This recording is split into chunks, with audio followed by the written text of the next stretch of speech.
My name is Tulian Ramos, and I will be reading the shortcut chapter 1 by Ms. Cazoli's first period class. On your mark, get set, go. With sweaty hands, Caleb Lambo thrust his paddle into the water and dropped it. Pick it up, Ben Gunderson, his partner, roared from the rear of the canoe. Caleb's shoulders tightened. He's been at camp for only 3 days, but he'd hear that voice in his nightmares for the rest of his life. Get going now, Lambo, Gunderson ordered as 5 other canoes glided past them. Caleb snagged the paddle, wishing he'd never heard of Lake Wanabubu Sports Camp for Boys. When Dad had suggested, Caleb pictured swimming and kickball and playing horse on the basketball court. But a biathlon? No way. In pairs, boys in cabin 4 had to canoe across the lake and jog back to camp. It might have been fun, except the last group to arrive would be stuck in kitchen patrol. Plus, Caleb had ended up in the worst possible partner, bullying big-headed Ben Gunderson. It was bad luck times a billion. For the next half hour, Caleb paddled like his life depended on it. Even so, he and Gunderson were the last to reach the other side of the lake. Good job, guys, Rudy, his counselor, called as they floated into shore. You're halfway done. No thanks to Lambo here, Gunderson jerked the canoe into the sand. Caleb's face burned into the nickname, but Rudy didn't seem to notice. Leave your life jackets here and follow me. How far behind are we? Caleb asked. About 10 minutes, Rudy pointed past a cluster of bird trees. There's the road. Stay on it and I'll take you back to the camp. Gunderson set the pace. At first, Caleb kept on up, but then his sides started to ache. A few more minutes later, he had to stop. I can't run anymore. You're such a wimp, Lambo. Lambo again. Caleb pretended he didn't care. Why don't you go without me? It doesn't count if we're not back together at the same time. We're partners, remember? Gunderson kicked a rock, looking as if he wanted to kick Caleb instead. Caleb rubbed his eyes. He had to get moving, or Gunderson was going to make his life miserable. Correction, Gunderson would make it more miserable than it already was. To his surprise, Gunderson suddenly grinned. We're taking a shortcut. What? A shortcut? He pointed to the pine trees lining the road. The road's curved away from the lake here, right? But if we go there through the woods and followed the shore instead, we'll come ahead of the others. But Rudy said to stay on the road. So what? So I think we should stay down what he said. Gunderson scowled. Who cares what you think? If we don't take this shortcut, we'll end up with KP tonight, and then I'll be really mad. Caleb felt his fist clench. Why did Gunderson have to be such a jerk? Fine, we'll take a shortcut. For a long time, they crunched through the underbrush and wound around trees. Then Gunderson stopped. What? Caleb said, coming up behind him. A creek blocked the path. Oh, I guess it flows out of the lake. Duh, said Gunderson. Come on, we're crossing it. While Gunderson tied the laces of his sneakers together and hung them around his neck, Caleb tested the creek's deep depth with a stick. About waist high, but it might get deeper in the middle. Gunderson rolled his eye. Will you stop whining and come on? Holding his own shoes with one hand and the measuring stick with the other, Caleb waded in after Gunderson. Mud squished cold, gooey in between his toes. Do you think there are leeches in here? He wondered aloud, poking at the creek bottom staggeringly. Gunderson didn't answer. He almost halfway across now and up to his neck in the water. See, I was right, Caleb muttered. It's deeper in the middle. There was a sudden splash and Gunderson disappeared. Seconds later, he popped up, his arms flailing. Caleb's heart thumped double time. What's wrong? He called. Help! When Gunderson went under the second time, the truth hit Caleb like a bucket of ice water. Gunderson couldn't swim. Hi, I'm Mimi Luke. I'm reading Chapter 2 of BoomWriter shortcut of Mr. Cazzoli's class, Period 1. Caleb frantically looked around, hoping to see someone who could help him. Gunderson was 3 times his size. Caleb got a chill up his back. The water was just cold. Pure cold. Caleb was trying to show Gunderson how to float, but he couldn't even hear himself over his bully's loud, girly screams. Gunderson, shut up! Caleb yelled at him. There was no time to panic. Gunderson just kept on kept on slapping his big arms against the water, screaming for help. Caleb grabbed him and dragged him through the water, hoping to bring their exhausted, scared bodies to the island-looking thingy that was a quarter mile away. It was very hard for Caleb. Help, help, help, Gunderson kept screaming. Gunderson, Caleb, Gunderson, Caleb. Caleb heard their names being called faintly. Caleb was just wishing at that point that the other campers or staff would come looking for them. Hello, it's us. Help, we need help. Ben is drowning. Please help us. Caleb kept shouting over and over again, hoping the campers or staff would hear them. Caleb tried to locate a canoe, but it was too far away for him to get on, and could not leave Gunderson behind. Gunderson was still choking on the swampy water, but Caleb still tried to drag himself as far as he could. Gunderson was now extra weight that Caleb couldn't drag anymore. Caleb was no longer swimming. He was now just trying to float on top of the lake. Suddenly, Caleb saw something swimming in the water, a clump of lily pads moving left to right. He watched in horror, still gasping for breath as the lake rippled towards him. There was something in the lake. At that point, Caleb wished he didn't listen to Gunderson when he said, "Let's take a shortcut." Caleb tried to move faster away from the lake creature, but Gunderson was just so heavy. The thing kept swimming around them, getting closer and closer. It looked like a man, but it was swimming underwater for a long time now. No one could hold their breath that long. Caleb was focused on getting to the island. Caleb put his hand over Gunderson's mouth and pointed towards the thing in the water. That didn't help the situation, though. Now the thing seemed angry because of the sound of Gunderson's girly screams. Caleb still tried pulling Gunderson ashore, and his arms now weaker than a soggy French fry. Gunderson, move your arms like a fan, or just push the water behind you as we move. Hope your feet touch the bottom. Have you ever seen swimming movies? Just copy those people, Caleb instructed. Gunderson, I don't like you and you don't like me, so let's just try to work together for this one time. Please, I just want to go back to base camp, Caleb pleaded. Okay, Caleb, I will try.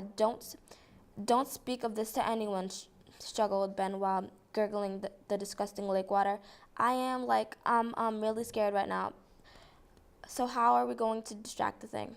I think we can distract it by throwing something over there into the water so the thing thinks that there are things behind it. Caleb hopes his plan would work because no living thing wants to be attacked from the behind the back. Hey, my name's Alex Merrill, and I'll be reading Chapter 3 of The Shortcut by Mr. Cazzoli's first period class. The monster came close, but not too close. It was strange and weird. Caleb threw a clump of swamp leaves at the back of the monster, but nothing happened. It floated still. Caleb's plan did not work. The strange beast began to get too close, real close. Caleb suddenly remembered a time when he saw a movie called Swamp Monster. The movie was incredibly scary. The swamp monster was big, slimy, dirty. The thing was green, had green muck all over it, like muck found in the bottom of a lake. It had green gills with moss stuck to them. Its teeth were like piranhas, but 2 times larger. It startled the audience with beady blood eyes. When he saw the swamp monster on the big screen, his heart skipped a beat. He was so scared that he almost spilled all of his popcorn as he ran to the bathroom to hide. He later mustered up the strength to watch the ending of the movie. The monster ended up being a stick in the water, and the terrified couple felt stupid that they not notice. But far off in the background, the audience could see the monster bubble up as the credits rolled. This way, Caleb's very own horror movie. This monster looked at thin swamp leaves hanging over it. Caleb really could not tell if it had ears and a nose, but it did have teeth because it turned towards Caleb and shrieked. "Wow!" Caleb said to himself. It had a mouthful of teeth like a gator. "Oh no," Ben said. He bombed up and down the lake. "Those teeth must be sharp. And those eyes. Don't get me started on those eyes." Caleb spit out swamp water and said, its eyes looked green and very dark and evil green. Oh, wait a minute. Something weird is going on right now. Suddenly a stick took place of the swamp monster. It was just a stick, Ben said. "Yeah," Caleb replied, confused. Caleb slowly took the swamp leaves off the stick. "There we go." Caleb was hungry and cold. Ben was too. "What are we going to do?" said Ben. "I don't know," replied Caleb. Caleb thought that they had been in the water too long. They were starting to go crazy. Ben agreed with him. "Let's get out of this water," Ben said to Caleb. Caleb held on to Ben, treading water, tired and exhausted, when they saw the nearby island. Ben and Caleb could barely get out of the water. Even some parts of the lake were now shallow. They still could not move very easily because Ben couldn't swim. There was muck on the shallow part, so they were getting stuck. Ben found a long rope looked like a vine. It led to shore, then they slowly and carefully pulled themselves out of the water. They reached land together. The first thing they did was build a fire to heat their bodies, and dry their clothes. Gunderson heard rustling in the forest behind the beach. He turned his head to see what it was. He did not see anything. Caleb's mind began to wander. "I remember 2 summers ago when I was 12. My dad told me a story that his father told him when he was young. There was a lake called Granite Lake. It used to be a quarry, but one day they had a brush fire. All the workers were killed and the equipment fell into the quarry. Years later, people have gone swimming there and they disappeared. They were never heard of again. When we were driving to Lake Wanabuku, I saw the sign that said Granite Lake, 6 miles upstream. Caleb knew the 2 lakes had to just be connected.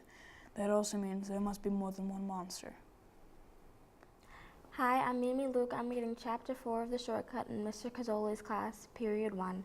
Gunderson was still hearing sounds in the forest behind him. Caleb couldn't hear the sounds because there were too much water in his ears. Gunderson and Caleb walked on the beach for a while, hoping to find people or food on that strange island. Gunderson approached something black in the sand under some seaweed. He pulled it out.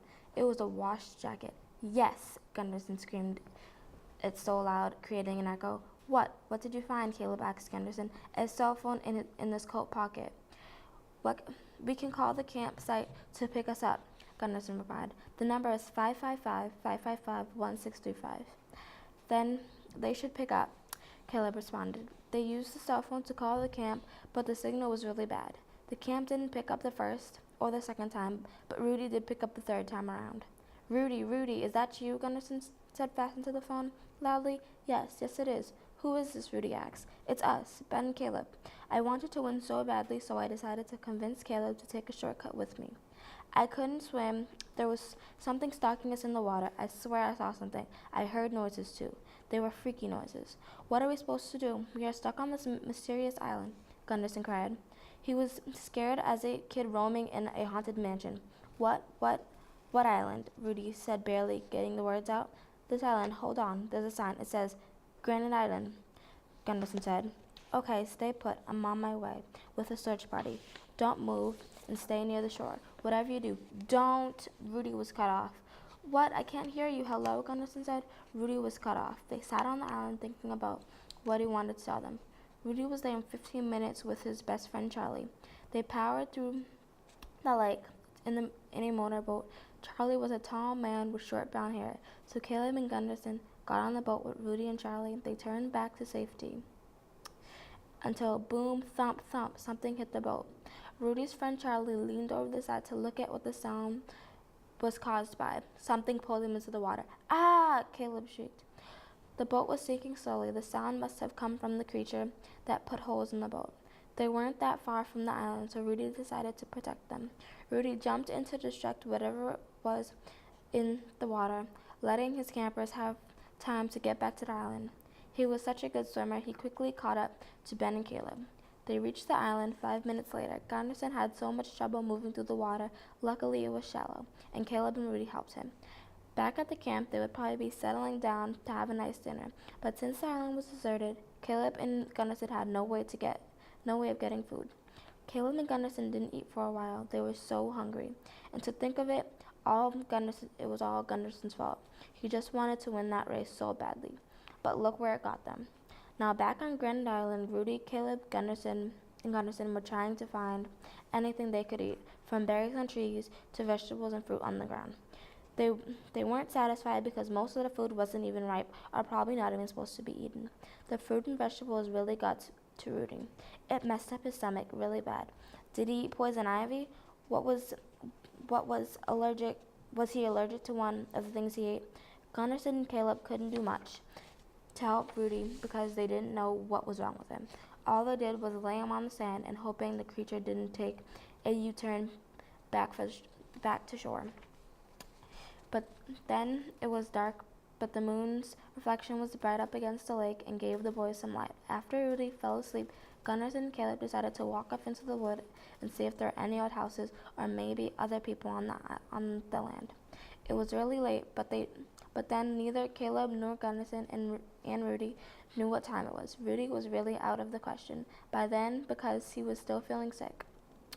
When Caleb and Gunderson went deeper and deeper into the woods, they started to hear noises again, freaky noises, but these noises weren't scarier than the ones Gunderson heard earlier. Suddenly, while Caleb was walking, something slashed his foot. He fell to the ground in pain.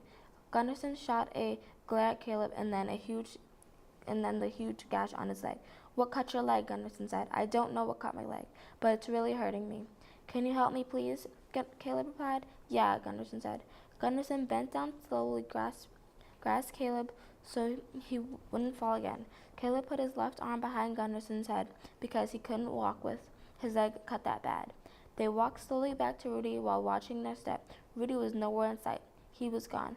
Suddenly, Caleb and Ben saw a boat slowly sailing into shore. Caleb was puzzled. What happened? Ignoring the painful gash on his leg, Caleb ran out into the water about knee-deep and met the boat. He helped drag it ashore. No one was in it. It was a simple rowboat with one oar left inside. As Ben approached, Caleb noticed there was a wallet under the boat bench. Ben swiped the wallet and tore into it. Inside was a family picture. The family looked happy, like they loved each other dearly. The three boys seemed curious with a big smile and with fishing hats over their red hair. They were at the campsite and roasting marshmallows. And the mom was blonde, tanned, and smiling. The father had dark hair. His smile was not as big, but they did seem like a happy family. Maybe the monster got them. Caleb and Ben were so determined to get back to the camp. They plopped themselves on the boat. Caleb was rowing for 20 minutes before something hit their boat. Ben started to look around and began to panic. He looked over at Caleb. He was tired, but kept rowing. Ben saw the monster's head poking under the boat. Bump, bump, the boat began to bob. It felt like they went above the water and came down with a splash. A hole formed because of the intense pressure.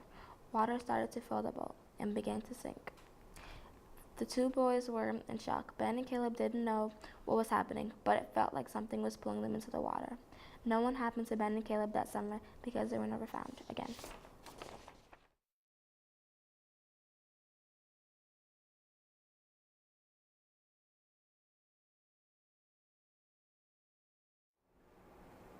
Hi, I'm Mohammed Makouk, and I will be reading Chapter 1 of Bingo by Mr. Guzzoli's 7th period class. Bags of cotton candy, tied to canopies, swayed in the gentle rhythm of the breeze as my best friend Rayleigh and I wandered through the maze of colorful booths at our school's fall fundraiser. "Want to play basketball, Mania? Alexa?" Rayleigh asked. "3 shots for $1. Not yet." I shoved my fingers deep into the pockets of my jeans and squeezed the 2 $1 bills tightly rolled together. I wasn't ready to spend the little money I had. "It's $1 to throw darts at the balloons. And," Rayleigh added, "you get 5 chances." I stopped to tie my shoelace. "Let's go find some free games to play." "Sorry, Alexa." Rayleigh looked uncomfortable.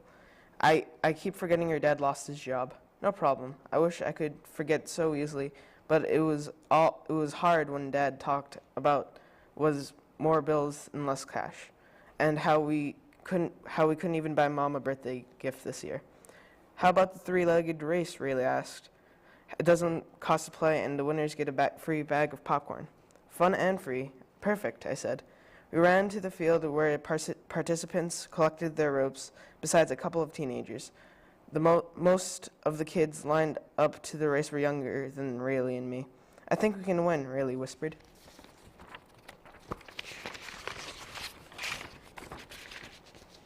I hope so. My stomach rumbled, reminding me it was past snack time, but I didn't want to spend more money on popcorn, even if it did smell extra buttery. When the whistle blew, Rayleigh and I got off to a fast start. We easily dashed ahead of the younger kids and were almost even with the older kids. The finish line was in sight. I glanced back. Nobody was gaining on us. Suddenly, I tripped, pulling Rayleigh down beside me. "Oh no," I cried. My shoelace came untied again. Rayleigh loosened the rope from my legs. "Are you okay?" She reached for my hand. "I'm fine." I dusted bits of crumbled brown leaves from my jeans. "Let's play something else. How about bingo?" "Bingo?" Rayleigh looked at me funny. "Who are you, my grandmother?" "Bingo's fun. Besides, it's free too." I laughed, linking arms with Rayleigh and nudging her towards the bingo booth. We checked the prize table. Wow, games, books, and even movie tickets. But I really wanted to win that pink bracelet. It perfectly matches my earrings. "Like you need more jewelry to add to your collection. You better hope you win another jewelry box to hold it all," Rayleigh teased. Very funny. I reached for a bingo card and a handful of candy corn to mark my squares. B1, the first number was called. I quickly scanned my card. "I got it." "I don't." Rayleigh frowned at her card. "G54. Yes, I have that one too," I cried, marking my square.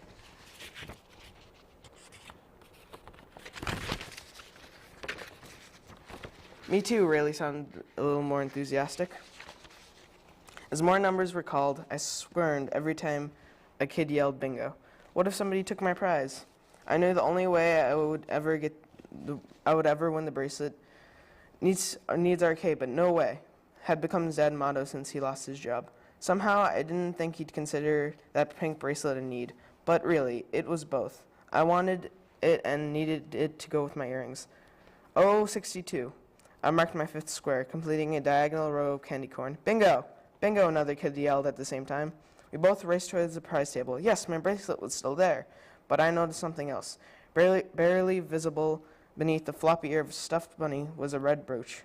As soon as I saw it, I knew it belonged to Mrs. Judson, my history teacher. She wore it every day. "I got this on an African safari. It's magical," she told me once. I didn't believe her. "So why is it on the bingo prize table?" I whispered, carefully reaching for it. The ruby glowed in my hand, warming my fingertips. Was it really magical? I looked around. Nobody was watching me. I was about to find out. Hi, I'm Crystal Goodrich, and I'll be reading Chapter 2 of Bingo by Mr. Grizzoli's Period 7 class. I woke up from my cool, soft white comforter. I couldn't believe how tired I was. Well, actually I could, because I stayed up until 1:30 in the morning, trying to figure out how that red brooch really worked, and if it was really magical. I could smell the crisp seasoned bacon cooking when I hit a maple syrup downstairs. I knew the maple syrup was for the pancakes. I slipped on my black polka-dotted slippers that were from Forever 21. I love those slippers so much. I got them for my 11th birthday from my aunt. I almost slipped on the slippery steps because I was half awake. Good thing I didn't fall head first. Anyways, I walked into the kitchen like a zombie, like literally. My hair is frizzy and my mascara was flaked under my eyes.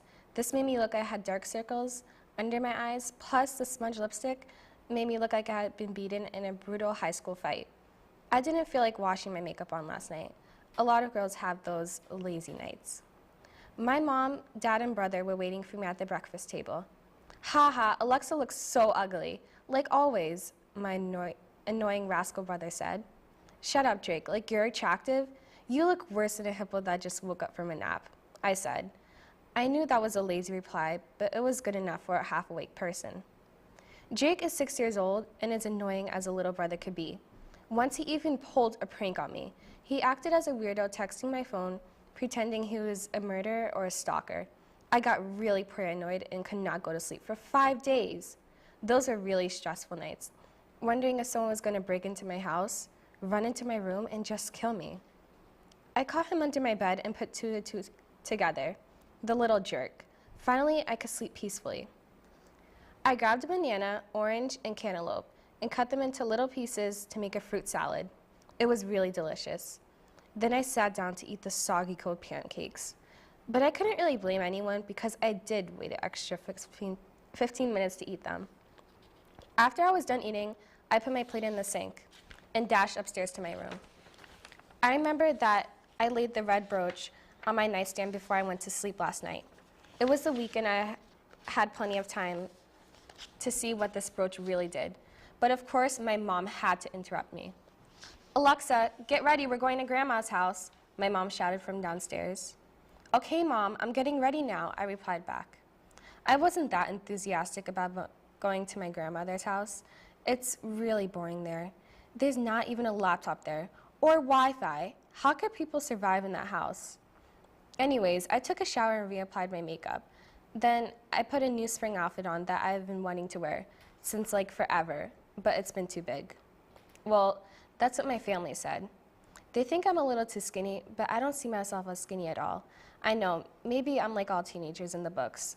I'm stereotypically insecure. Outside felt amazing. It was almost like the emotional, happy kind of rush that you get when you step into a candy store. I liked outside, but I never really go out that much. But I'm sort of fine with it. That thought diminished after we pulled up to Grandma's lot. I saw someone. He looked like a Calvin Klein model, except a young teenage version. His eyes were hazel, his face was as clear as July's blue sky, or should I say, there was not a blemish in sight, and he was really tall. Snap out of it, Alexa, my brother said. I didn't realize my mom and dad were already in the house while I was in the car staring, but I came out. He was standing between me and my grandmother's step. As you could imagine, I could not keep my eyes off of him. Zor, and you? The teenage boy asked after I bumped into him by accident. What? I replied confusedly. My name is Zora, he said calmly. I knew something was wrong.